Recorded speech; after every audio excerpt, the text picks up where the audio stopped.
गांव के बीचों बीच एक नीम का पुराना पेड़ था। इतना पुराना कि लगता था उसने पीढ़ियों की सांसें सुनी हैं। उसी पेड़ के नीचे मिट्टी और ईंटों का बना एक चबूतरा था, जो सालों से गांव का सबसे जिंदा कोना माना जाता था।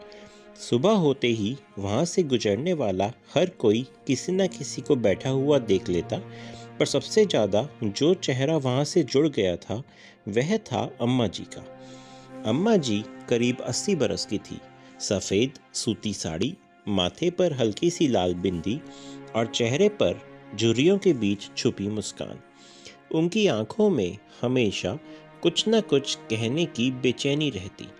लोग कहते, ये चबूतरा जितना पुराना है, अम्मा जी की कहानियाँ उससे भी पुरानी हैं। सुबह सुबह अम्मा जी वहाँ आकर अपनी पुरानी लकड़ी की छड़ी टेकते हुए बैठ जाती। उनके पास एक पुरानी टीन की डिब्बी होती, जिसमें पान, सुपारी और कभी-कभी थोड़ी सी मिश्री रहती। बच्चे स्कूल जाते समय उनके पास से गुजरते तो अम्मा जी उन्हें मिश्री की एक दो दाने पकड़ाकर आशीर्वाद देती, जियो बेटा, खूब पढ़ो, बड़ा नाम करो। गांव की औरतें, खेतों की ओर जाते मर्द और चरवाहे, सबके कदम अपने आप उस चबूतरे की ओर मुड़ जाते। कोई अपने दुख कह जाता, कोई खुशी बांट देता। अम्मा जी कभी सिर्फ सुनती, कभी बीच में अपनी नसीहत डाल देती, बेटा, झगड़े में जीतने से अच्छा है चुप रहकर मन जीतना। घर में वह अकेली पड़ गई थी। पति को गुजरे 30 साल हो गए थे। बेटा नौकरी के लिए शहर में बस गया था और बहू बच्चों के साथ वहीं रह गई थी। फ़ोन पर हफ्ते में एक बार बात हो जाती, लेकिन असल जिंदगी की गूंज तो इन्हीं गलियों और चेहरों में थी। एक दिन गांव में खबर फैली कि चबूतरे के पास वाले खेत में सड़क बनने वाली है। लोग अंदेशा लगाने लगे कि नीम का पेड़ और चबूतरा शायद ना बचे। अम्मा जी को जब ये बात पता चली तो उनकी मुस्कान में हल्की सी उदासी उतर आई। मुखिया ने पूछा, अम्मा जी, आप क्या कहती हैं?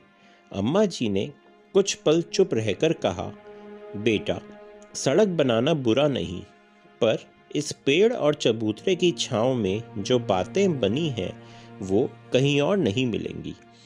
फिर उन्होंने एक सूक्ति सुनाई, विकास की राह को कभी मत रोको, वरना आने वाली पीढ़ियां उसी मोड़ पर खड़ी खड़ी रह जाएंगी जहां तुम आज हो। गांव वाले चुप हो गए। उन्होंने देखा कि अम्मा जी अपनी पीड़ा छुपाकर उन्हें समझा रही हैं, जैसे अपने ही दिल को मनाने की कोशिश कर रही हों। फिर वो शाम आई, सड़क बनने से एक दिन पहले की। सूरज ढल चुका था, पर अम्मा जी चबूतरे पर ही बैठी रही। नीम की पत्तियों की सरसराहट और दूर कहीं से आती ढोलक की धीमी थाप, बस यही उनका साथ था। गांव के लोग धीरे धीरे अपने घरों में चले गए। रात गहरी होती गई, चांद बादलों के पीछे छिप गया, लेकिन अम्मा जी वहीं बैठी रही, शायद चबूतरे से अपनी सारी यादें समेट रही थी। सुबह जब गांव वाले वहां पहुंचे तो चबूतरे पर वही सफ़ेद सूती साड़ी दिखी। अम्मा जी शांति से बैठी थी, बस आंखें बंद थी और चेहरे पर हल्की सी मुस्कान थी, जैसे नीम की छांव में ही अपनी अंतिम नींद सो गई हो। उनकी मौत की खबर सुनते ही गांव में गम और गुस्से की लहर दौड़ गई। सबने मिलकर निश्चय किया कि सड़क नहीं बनने देंगे। कई लोग इकट्ठा होकर काम रोकने पहुंचे, पर तभी किसी ने धीमे स्वर में याद दिलाया, अम्मा जी खुद कह गई थी, विकास की राह को कभी मत रोको। गांव वाले एक दूसरे का चेहरा देखने लगे। उन्हें एहसास हुआ कि सड़क रोकना अम्मा जी की कही बात और उनकी आखिरी सीख के खिलाफ होगा। आखिरकार सड़क बन गई। नीम का पुराना पेड़ और चबूतरा तो नहीं रहे, लेकिन उसी चौक पर एक नया नीम का पेड़ लगाया गया। फिर उस नए नीम के पेड़ की छांव में अम्मा जी की संगमरमर की मूर्ति रखी गई।